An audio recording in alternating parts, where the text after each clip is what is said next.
Here's where it all starts. Refrigerators, washers, dryers, ranges. What you're seeing here is the unloading of a trailer. This is the way the appliances are received into this facility. First thing we're doing, we're taking the cords off. We're looking for mercury switches. We're also sorting for any other types of hazardous materials. We have a car battery here. We could have a propane cylinder. There could be all kinds of environmental hazards. This is first touch. This is where we start the sorting process and the recycling process. We've now sorted the appliances into refrigerators, washers, dryers, ranges. Here you see circuit boards that come from refrigerators. These have to be recycled the exact same way that computers are recycled. This is the R12 recovery station. The refrigerators have been sorted as to the type of refrigerants that they contain. All of these units contain R12. The glass shelves are removed. The units are laid on their side, and we're going to remove the oil and the refrigerants at the same time.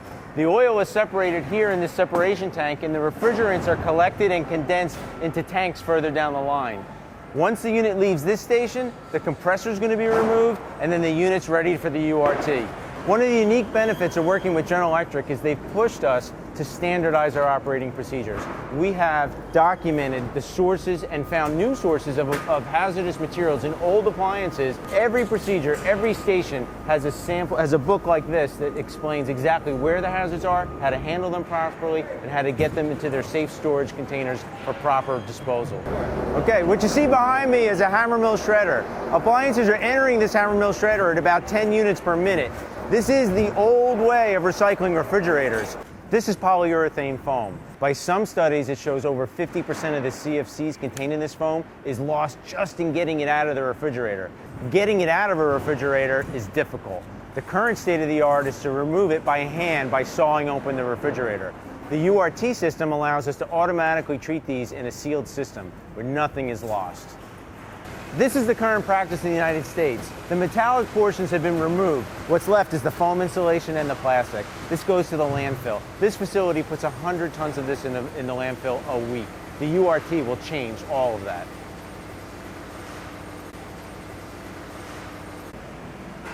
You're looking at the entrance of the URT system.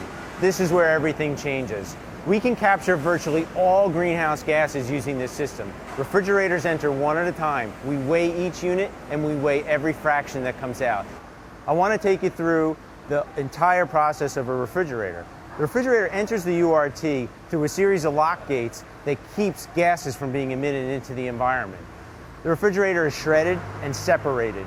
The plastics, foam, copper, aluminum, and steel all make their way to different places in the system. The foam is pulled off in the sealed system and ends up in this buffer silo. The buffer silo feeds a pelletizing press, and the pellets are what is the game-changing thing here. The URT system prevents greenhouse gas emissions by collecting the gases that are emitted during the shredding and pelletizing process. These things are transferred to destruction facilities where we prevent the emissions of greenhouse gases. So what we're looking at here is one refrigerator. This is the steel fraction, the copper and aluminum fraction, the plastic fraction, and the pelletized foam. And this is what the URT does. This is 22 pounds of foam. This is the foam from one refrigerator. What we do here that no one else does in the United States is we turn this into this. These two things are equal. Now it's a fuel. It has a beneficial use.